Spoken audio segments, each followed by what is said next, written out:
Hi everyone, welcome to today's webinar and thank you all for joining. My name is Liam Doyle. I am a product specialist here at StaffConnect, and part of my role is to host these webinars to discuss with people like yourselves how mobile technology can enhance employee engagement and communications. And today's webinar will be focusing on the implementation and ongoing success of a mobile tool. Our speaker today is StaffConnect's Customer Success Manager for Europe and a member of the Institute of Internal Communication, Paddy O'Hagan. Working with international communications teams, he has launched enterprise social networks on every continent. He has been a speaker at Smile London for the past 2 years, won a few awards, including Best Place to Work at the UK Business Awards for an acquisition integration campaign he developed and executed for an international software company. He has also been invited to speak at the European Communication Summit in Brussels. And here at StaffConnect, he helps our customers achieve success by guiding them through their launch and continuing support. So I'll pass you over to Paddy now, and he'll be able to take you through the presentation. Hi everyone, thanks for that, Liam. As Liam said, my name is Paddy O'Hagan. I am Customer Success Manager here at StaffConnect, and today I will be looking at 5 tips for internal comm success. I think getting straight into it, tip number 1 is to be prepared. So this one's launch based, obviously, but when launching any sort of app or comms campaign, you need to be meticulous. I know how difficult it is to get resources in place before you've proven yourself. So we try to take the legwork out of it for our customers, especially that preparation phase. So, identifying who your stakeholders are going to be and how to woo them into the project, how much time it's going to take each person, to try and minimize that. We try and provide all of that for you, all of that planning. And then we also look at training as well, for having people up to speed before launch is key too. With that sort of technical part of it, that you're balancing, you're also balancing the brand aspect of a launch. So we try to do that for you as well. So what we do is we have a variety of different posters, because ultimately we're trying to solve a problem of communicating to non-desk employees, which is notoriously difficult. But to communicate to them, we have to use those older means of communication. So, taking that work away from design team just lessens the load on our customers. So we provide templates for posters, and you can see there on the screen there are a couple of different variations of the same type of communication. So at the top you have somebody who has a countdown to their launch date, and what that is they have a hard and fast deadline of we are launching with a big bang. And then below you have the now available. So that was a customer who wanted a softer launch, who wanted to visit each site and introduce it themselves. We also provide how-to guides with videos, and we can rebrand them and things like that as well before launch. But it's getting all of this in preparation for launch so that we have a successful launch. And the biggest part of this preparation that's often forgotten is the post-launch period. So what all of that launch needs to lead to is being part of a larger communication plan, and this being prepared of every aspect of your job. So yes, you're launching an app, but what does that clash with? What's coming up? And this also prepares you for what you're going to communicate through the app afterwards. So you can see there on the screen you have a stakeholder schedule. So just being aware of what's big is coming onto other people's laps that you're going to have to help them with to communicate as well is one of the most important things, so that there aren't clashes.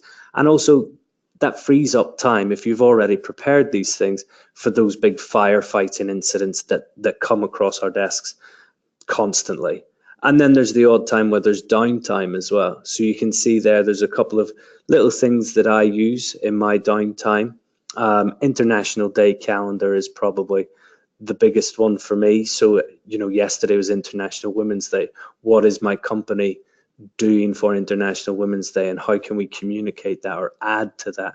Are there impressive statistics? Is there somebody that we can interview or have a video blog about her journey to, whichever position she's in? Or World Health Day. Do HR have something like a cycle to work scheme that they want to publicize around that? So it's always hooking that back in to the corporate message. And then if all else fails, you can use the internet. So, there are tropes you can see there. There's TBT. So hashtag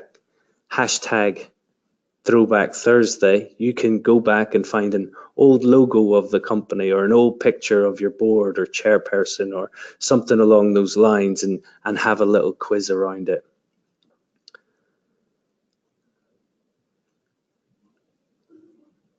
So the next tip is to be relevant. So a tool can never be your silver bullet. Many good tools haven't worked, Google Plus being a prime example of a tool that seemingly had everything but failed because people either didn't see the content they wanted or could see that content elsewhere already. So yeah, tip 2 is to be relevant. One of the biggest turnoffs for any digital communication channel is bad content, and there's a few types of bad content. Number 1 for me is irrelevant content. Personalized content controlled by the user is one thing, but we as communicators also have a responsibility to think about what we're sending out and to whom. We don't want to spam our users or our employees, so we should ask ourselves a few questions around the content that we're sending. Who is this content for? Do all of the people who has access to this, are they going to appreciate this content? Am I putting this content in the right place and at this frequency? Because ultimately, too much of the wrong thing is going to turn people off. And the last point on relevancy is, has this content been posted before elsewhere or on the app already? Duplication is a killer. If I search for something and I see 3 versions, I'm most likely going to slip in and just ask somebody. And this is supposed to be a time save rather than a time kill. My 3rd tip is to be inclusive. Top-down communication is important. There's no doubt about that. That's, what gets the budget. That's, where we're at. But the employee app shouldn't just be another mouthpiece for management. If we look at sort of an app on somebody's phone is a bit like them being at lunch in a canteen and a senior manager walking into that canteen and shouting something and then walking back out. You need to have a two-way inclusive conversation. An example of that is at a company I worked with, an employee asked a question around the values of the company. So one of the values was very community-based, but they saw in the news that that company was selling drones to disperse crowds of protest. And on an intranet, it was at the time, asked, aren't these hypocritical? And in response to that, the head of comms, who owned the values, and the CEO both answered incredibly promptly, incredibly quickly, and it was really well dealt with. Whereas if I had have answered as an internal communicator, that would be an incorrect way for a tool to be used. So the right person has to answer and also belong, and also they need to be engaged. So be reading it, be active, liking things and things like that. And also you need to prepare yourself for this. So when you're reading about other companies who are going through large-scale change or PR disasters, you have to think to yourself, what would I do in this? Or we as a company do in this instance? Or who would my go-to person be in this instance?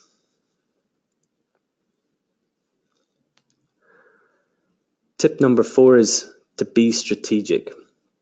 All of our customers that come to us have a need, something that has sprung from something. So whether it's a culture survey where communication has been, scored low, or, just a general anecdotal evidence of people not knowing what's going on. So rather than having quantitative targets, we like to have a more accurate definition of success. So depending on what brought you to this position is what your definition of success will be. So instead of saying I'll have 100 new views on a blog content, it's what will the outcome be? So whether there'll be success stories or increased knowledge or increased speed and access to materials and things like that, rather than just a number that we are given to people. That said, numbers are important because once we have people engaged in a topic or engaged on an app, you can see then that you can be strategic around those. So those numbers, instead of being the result, they can spur us on. So, we can ask ourselves questions like, when are we busiest, or what days are people going to log in, or what days they aren't. And then we can see what time's a good time to communicate.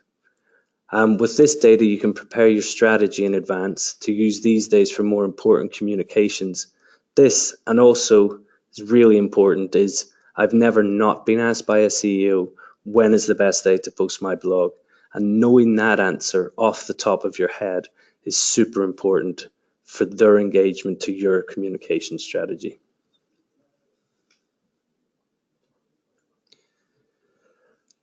And my last tip is tip number 5, to be open. It's not a new industry anymore. Employee engagement has been proven time and time again to have a direct effect on the bottom line of a company's. And there are lots of people out there that you can ask for help for. There's just a few on there. There's All Things I See, a really great blog. There's obviously the Institute of Internal Communication, and we have our own App Success LinkedIn group where our customers can talk to each other, talk about best practice, and work together on finding results on those previously mentioned conversations. If you'd like to ask any questions, I'll be glad to answer them.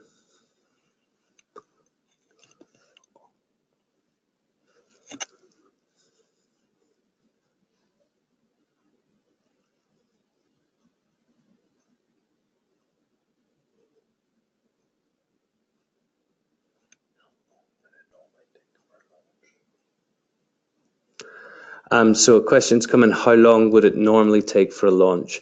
So we typically work to around an 8-week schedule, but I like to hook it into a sort of an impending event is what we call it. So basically, if there's something that you're working towards, say an annual report, or something big, a change of brand is probably the biggest thing you can do, or logo, you can work towards that. And we can adopt, that 8-week schedule, condense it or expand it. It also depends on how large the organization is. So, if you're talking 30,000 employees, it's a lot more complex than 1,000 in one site in England. So it does depend, but we typically work to 8 weeks.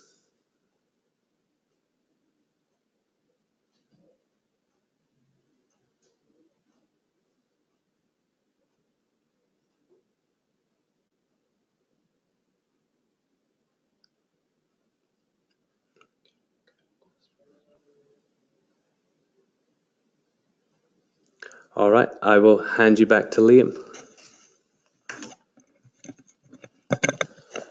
Thanks very much, Paddy, for that.